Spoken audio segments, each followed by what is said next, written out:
اعوذ باللہ من الشیطان الرجیم، بسم اللہ الرحمن الرحیم۔ روزنامہ الفضل انٹرنیشنل، سوموار 1 مئی 2023۔ دستور پاکستان کی گولڈن جوبلی کا جشن اور زمینی حقائق، از عرفان احمد خان، جرمنی۔ اس دستور کی آڑ میں جو فیصلے کیے گئے وہ تاریخ کی عدالت میں بھی پیش ہوں گے۔ تاریخ بھی اپنا فیصلہ ساتھ ساتھ لکھ رہی ہے۔ دنیا کی کوئی طاقت تاریخ کے قلم پر اثر انداز ہو سکتی ہے، نہ اسے روک سکتی ہے۔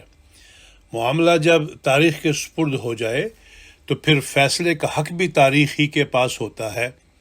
وقت کے پیغمبر کے انکار کی ایک قیمت ہے جو چکانا پڑتی ہے۔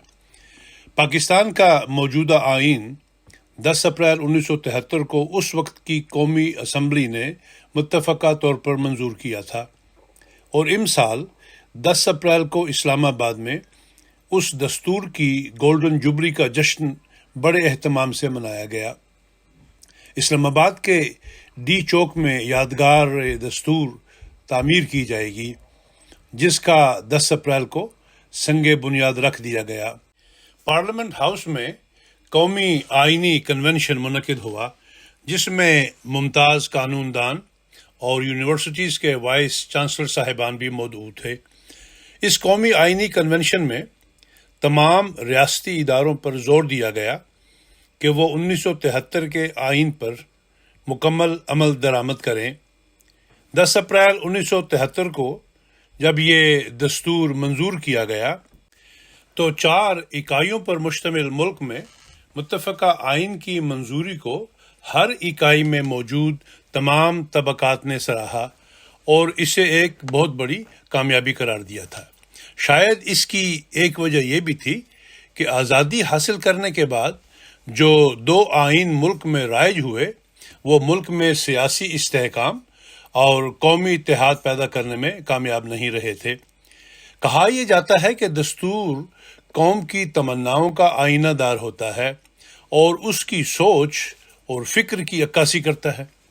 اس میں جہاں عوام کے بنیادی حقوق، آزادی اظہار اور مذہبی آزادی کے تحفظ کی ضمانت دی جاتی ہے، وہاں آئین کو قوم کی آزادی کا پروانہ بھی سمجھا جاتا ہے۔ ہندوستان نے اپنا آئین 1949 میں بنا لیا تھا۔ اس کے بالمقابل پاکستان نے دستور کے تعاقب میں 26 برس صرف کر دیے، اور جب دستور بنا لیا تو اس وقت کہا گیا کہ اگر یہ دستور پہلے بن جاتا تو پاکستانی عوام کو ان بہت سے سیاسی مصائب سے نجات مل جاتی جو قیام پاکستان کے بعد یہاں آفت بن کر نازل ہوئے۔ کالم میں گنجائش نہیں کہ میں دستور پاس ہونے کے زمانے میں کی جانے والی تقاریر کی پھول جھڑیوں کے حوالے یہاں نقل کر سکوں۔ کسی نے اس دستور کو آکاش پر چمکتے ہوئے سورج کی پہلی کرن قرار دیا، کسی نے کہا سیاہ رات کٹ گئی اور نوید صبح نو کا آغاز ہوا۔ اس میں کوئی شک نہیں کہ قوم نے اس دستور سے نئی امیدیں وابستہ کر لی تھیں۔ ان 50 سالوں میں پر امید قوم پر کیا گزری؟ دہشت گردوں کے ہاتھوں ہزاروں فوجیوں اور سول سوسائٹی کے افراد کا خون، مذہب کے نام پر معصوم افراد کا قتل، قبروں میں لیٹے بے گناہوں کی بے حرمتی، سنت ابراہیمی پر عمل کرنے کی پاداش میں جیلوں کی سلاخوں کے پیچھے دھکیل دیے جانے والے جری اللہ، مذہبی عبادت گاہوں کو مسمار کیا جانا اور عبادت گاہوں پر قبضہ ایک ہلکی سی تصویر ہے۔ اس دستور کے بعد وقوع پذیر ہونے والے سانحات کی، جس کے بارے میں کہا گیا کہ یہ دستور قوم کی آزادی کا پروانہ ہے، یہ منظر نامہ ہے۔ اس دستور کا، جس کو آکاش پر چمکتے سورج کی پہلی کرن سے تشبیہ دی گئی، اخبارات میں رپورٹ ہونے والی قومی آئینی کنونشن کے اجلاس میں کی جانے والی تقاریر سے مجھے ایک دانشور کا قول یاد آ گیا۔ وہ لکھتا ہے کہ یہ آپ کا اپنا انتخاب ہے کہ آپ تاریخ میں جینا چاہتے ہیں یا اپنے عہد میں۔ جو لوگ اپنے عہد میں جینے کو ترجیح دیتے ہیں انہیں اس بات سے کم غرض ہوتی ہے کہ تاریخ ان کے بارے میں کیا حکم صادر کرتی ہے۔ وہ سامنے کے مفاد پر نظر رکھتے اور اپنا لاہ عمل متعین کرتے ہیں۔ پارلیمنٹ 1973 کی ہو یا 2023 کی، حالات نے زبان حال سے بتا دیا کہ یہ اپنے مفاد پر نظر رکھنے والوں اور تاریخ سے بے خبر رہنے والوں کا اجتماع ہے۔ انہیں اس سے غرض نہیں کہ آٹے کے تھیلے کی خاطر کتنی جانیں قربان ہو گئیں اور ایک سال میں کتنے شہری سیلاب کی لہروں کی نظر ہو گئے۔ چاہیے تو یہ تھا کہ اس کنونشن میں اس بات کا حقیقی تجزیہ پیش کیا جاتا کہ دستور کے 50 سالوں میں ملک و ملت پر کیا گزری، غلطیوں سے سیکھنے کا عہد نو باندھا جاتا، ایک دوسرے کو نیچا دکھانے اور ایک دوسرے پر تیر برسانے کا عمل تو سارا سال ہی جاری رہتا ہے۔ 10 اپریل کا دن تو کیا کھویا اور کیا پایا کی حقیقت جاننے کا دن تھا۔ بدقسمتی سے دستور پاکستان کی گولڈن جوبلی کا جشن ان ایام میں منایا جا رہا ہے جب مذہب، سیاست، عدالت، معاشرت اور معیشت کا ہر باب ایک دوسرے سے دست و گریباں ہے۔ پاکستان میں جب 1962 کا آئین لکھا جا رہا تھا، انہی دنوں فرانس نے بھی اپنا نیا آئین تیار کیا جو آج بھی نافذ العمل ہے اور ترقی کی ضمانت ہے، کیونکہ وہ ترامیم کی بھرمار سے مبرہ ہے۔